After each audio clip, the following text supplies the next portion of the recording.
Start करते हैं एक नया क्वेश्चन।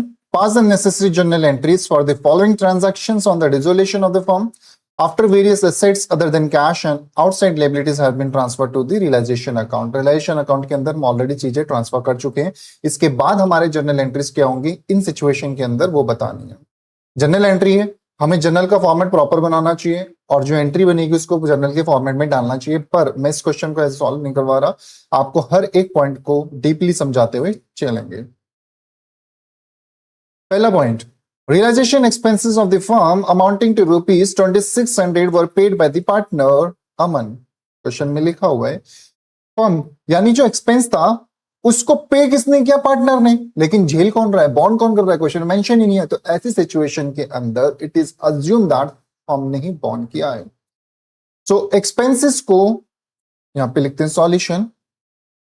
फर्स्ट वन, एक्सपेंसेस को बॉन्ड किया किसने? फर्म ने।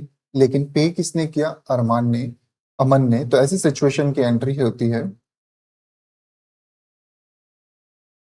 Realisation account debit to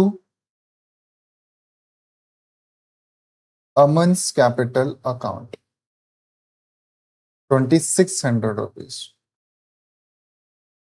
narration आ जाएगी being expenses are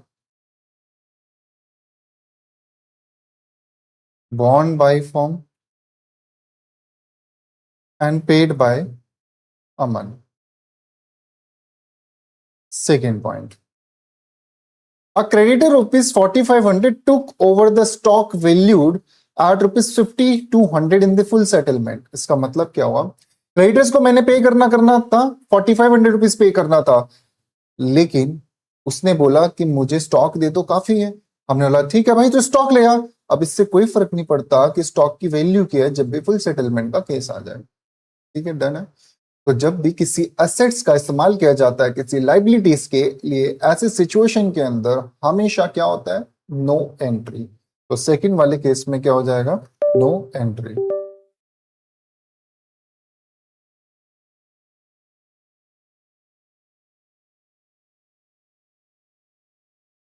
third case number third कहता है अनरिकॉर्डेड एसेट्स को बेचा गया है। कितने का? 3500 का। और जब भी अनरिकॉर्डेड एसेट्स को बेचा जाता है तो उसको रियलाइजेशन अकाउंट में क्रेडिट साइड लिखा जाता है बाय बैंक के नाम से या फिर कैश के नाम से। तो कितना अमाउंट है यहाँ पे? 3500 रुपीज। जैसे रियलाइजेशन के अंदर क्रेडिट साइड में मैंने बैंक या कैश लिखा तो मेरी जनरल एंट्री क्या बन जाएगी? बैंक अकाउंट डेबिट या cash account debit to realisation account 3500 rupees. तो नरेशन आ जाएगी being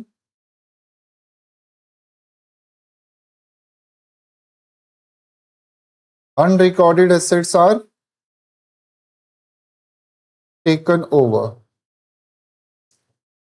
fourth point, case number 4 कहता है बाकी के जो बचे क्रेडिटर्स हैं जो कि 20,000 के थे उनको हमने पेमेंट कर दी एट ए डिस्काउंट ऑफ 20%।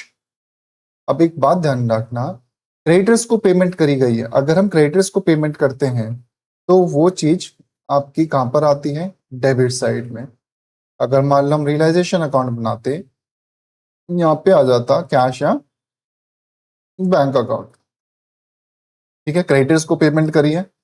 कितनी पेमेंट करी है भाई? क्वेश्चन में लिखा हुआ है 20,000 को 20% का discount. Per annum word use नहीं किया गया, इसका मतलब फ्लैट रेट है। तो 20,000 का 20% होता है 4,000। इसका मतलब हम क्रेडिटर्स को कितनी पेमेंट कर रहे हैं? 16,000 रुपए।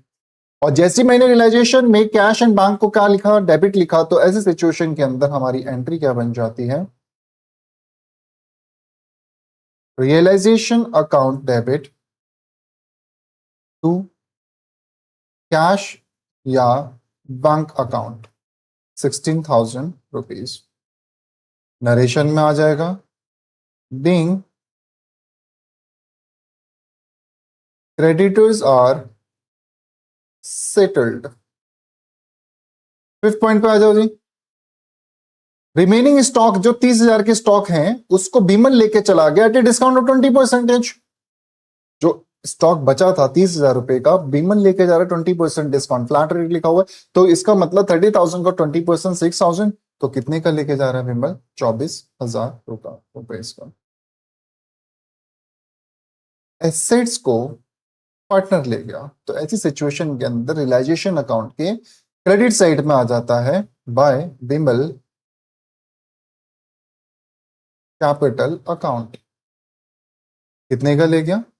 24,000 का, 30,000 का 20% डिस्काउंट। और जैसे मैंने रियलाइजेशन के क्रेडिट साइड में बिमल्स कैपिटल लिखा, तो नाउ मेरी एंट्री क्या हो जाएगी?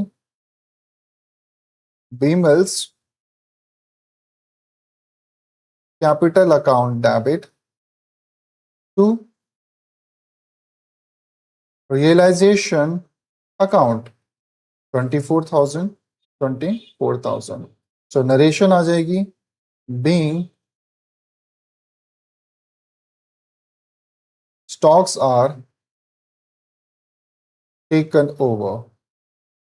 6 पे आ जाओ। 6 कहता है कि इन्वेस्टमेंट जिसकी फेस वैल्यू 10,000 उसको बेचा गया 40% पे, यानी 10,000 की चीज पे हमें सिर्फ कितना मिला? 4,000 रुपये मिला। और ये असेट्स है, असेट्स का रियलाइजेशन हो रहा है, तो क्रेडिट साइड में आता है रियलाइजेशन के, किस नाम से आएगा? बाय कैश या फिर बैंक अकाउंट। ठीक है, तो 10,000 में 40% का रियलाइजेशन मतलब 4,000 रुपीज। जैसे रियलाइजेशन के क्रेडिट साइड में मैंने कैश एंड बैंक लिखा, तो मेरी एंट्री क्या बन जाएगी? Cash and bank account debit 4,000 rupees to realisation account 4,000 rupees. Narration में आ जाएगा बीइंग